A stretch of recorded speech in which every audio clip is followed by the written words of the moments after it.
Welcome. Thank you. You're not directing traffic today. I do that too, thank you. I know you do. I saw you the other day. No, it's an honor to be here tonight, and I thank you for the opportunity to speak on behalf of the school. And a few of our parents are here tonight, so we've got Brenda and Tracy and Holly and Craig, and Craig's on the school committee as well. Oh, he's here as a parent. He's probably wearing multiple hats, and Holly's on the faculty in Cumberland as well. So, yeah. So I think a lot of us wear a lot of hats, and the reality is we're all in this together. And Bob's visited our schools, and we've met, and Phil and I have that's encouraging. Spent some time together, and he's actually, Dr. Thornton came and did a training for our teacher leaders, and we're trying to collaborate and push each other. And that's great. And so we're overdue in this town. We're trying. So the first couple slides just about Blackstone Valley Prep are there for your perusal later. About NECAP, I think Bob did a really nice job of giving an overview of NECAP. Just in terms of who we are, about 30% of our scholars, we call them, are from Cumberland. So about 220 plus youngsters. And who are these kids? So the student demographic page, I think, is probably worth noting, which is, just to understand, we draw from these 4 different communities, but our kids, and I called out the Cumberland kids just so you would see who we're serving from Cumberland, because obviously that's your interest. And we've got kids who are disproportionately minority and low income, and are English language learners from Cumberland. And the results this year, we are incredibly excited. Our 3rd grade math scores are among the top in the state, right there with East Greenwich and Barrington. The same is true with our 7th grade math results, right there with East Greenwich and Barrington, and very excited, very proud. And we've got double-digit gains in our 6th grade in both reading and math. And our 5th graders aren't doing so well. And that's not a surprise, because they haven't been with us. Right. They start in 4th grade, they went to the local schools, wherever they're from, and it's actually really strong evidence that we're not creaming the best kids. We're just getting whoever gets in on the lottery. And so for 3 years in a row, we've had kids come to us basically on average. So I notice you have K through 3, and then you have 5 through 7. 5 through 7, yeah. Why don't you have in between? We will next year. We will have 4th grade next year. We've been growing our school. So why'd you decide to skip 4th? So we actually started with just K, yeah, and then it was K1, yeah, then K2, K3 this year, and next year will be K4, and that elementary school will be grown. Okay. At the middle school, we started with 5th grade, and there was 5-6, then 5-7, next year will be 5-8. So next year we'll have a whole 5-8, and then the high school will come after that. So those first 5th graders will be our first high school class. So you consider 5th grade to be middle school? We do. Okay. But the results are broken out so that you can see, and you can take your time. I don't want to take us through all of these different slides. The reality is we've got really great results for our kids, and there's a lot of different ways to slice the data. We've done that for you. Yeah. Love to take any questions. I asked the same question of the assistant superintendent. What is it in the results that helps you to adjust the curriculum or the learning instruction? So are you going to switch to the other? Yeah, that's state mandate. That's state mandate. So we're already moving in that direction. Yeah. The reality is, our internal assessments with a correlation of 0.7, which is pretty strong, predicted these NECAP results. So we knew in advance of the test. Basically, we were pretty confident how we were going to do. What did you call those? What's that? Our internal assessments. So tests that teachers create. Do something like that? I'm sure they do. We do that, and we do a lot of backwards mapping. I would say that that's huge. The other thing that does come out in these reports, and the state, they send you these giant data files. One of the things that they do is they give you about 10 to 12 questions that they release the entire item, and they will tell you every kid in your school on these 12 items, which ones they got right, which ones they got wrong.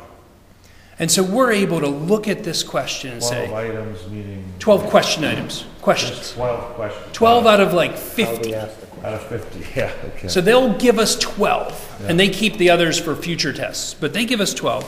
And so you can then see, okay, which are the ones that our kids did poorly on, which are the ones that our kids did well on, and then what do we need to reteach? What do we need to change in our curriculum based on these questions? Either we're doing them really right, so let's keep teaching that way. Or how many were, because the question was formulated poorly? Well, you see some of that. You definitely see some of that. You see those trick questions, and you'll see where a giant word problem in a math question looks like it's addition, but it's really subtraction. And for that third grader, they get lost in the words. And so you see that distractor answer Why chosen. are they trying to trick kids? You know what? Those evil testers, I don't know what to tell you. These are like big, lofty questions tonight. I don't know what to say. But what I can say is that we are proud of our results, but we have a lot of work to do until we are where we want to be. And until we are 100% across the board, and that's just not us, but that's Cumberland as well, and Lincoln, and Central Falls, and Pawtucket, until we're really pushing the bar for everyone, and every kid in our community is achieving at really high levels, until Barrington is saying, you know, we're right there with Cumberland and Blackstone Valley Prep, that's what we want. And that's what we're going for. And we thank the council for the support and the effort. So you have the same discrepancy between reading and math. Is math harder to teach? So our discrepancy is actually the opposite. We're actually doing better teaching math. Oh, really? So our results are stronger in math than in reading. And I think that's, Bob and I are actually talking about that in the hallway. There's some really great literacy results happening in the early grades in Cumberland, and they're using a program called Reading Street, which we've looked at, and we're possibly considering adopting. And in the same way, you know, I'm sure Bob and I are going to be talking at length about our middle school math program. Collaboration. Absolutely. It's all about Councilor Murray. I noticed on the last sheet about the applications and the fact that of what you have available. Yes. And I've heard that from people that would love to get in here. And I applaud you for working with the Cumberland school system. I think that's a big factor because obviously you can't take all the students that would be available if they wanted to come. Unfortunately. And when I asked the assistant superintendent the question about the confusion that I see with your results, to me, and knowing a little bit about it, I think you have a more direct teachers to pupil situation. Am I correct on that statement? Versus getting too bogged down in all the plans and everything else? Well, I think as a charter school, as a Mayoral Academy, we have some flexibilities that allow us to be a little more nimble. And you know, if we can be an influence to help Cumberland become more nimble, that's great in terms of being able to make decisions and make moves. I don't know Cumberland deeply in terms of how their inner workings are. I can speak from what it would take to make changes in traditional systems in New York City and in Providence. And sometimes it would take, you know, act of God to change, you know, the smallest little thing. But as a Mayoral Academy, we're in a position where we can move on the fly. Mm-hmm. Councilor Kearns.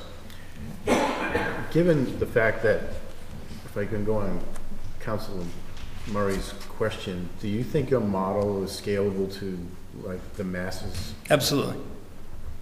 Absolutely. There is no magic in what we do.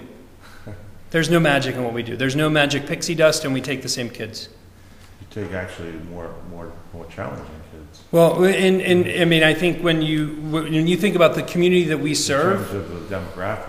Our demographics reflect not just Cumberland, but Cumberland, Lincoln, Central Falls, Pawtucket. And Central Falls and Pawtucket, as you know, are a more challenging demographic. There's a lot more poverty. I mean, I asked the question because I toured the school, I sat in the classrooms for a while and watched the one-on-one and the attentiveness, and you know, I went through the Cumberland school system. I watched my children go through our model at the time, and I just see that to me is more effective.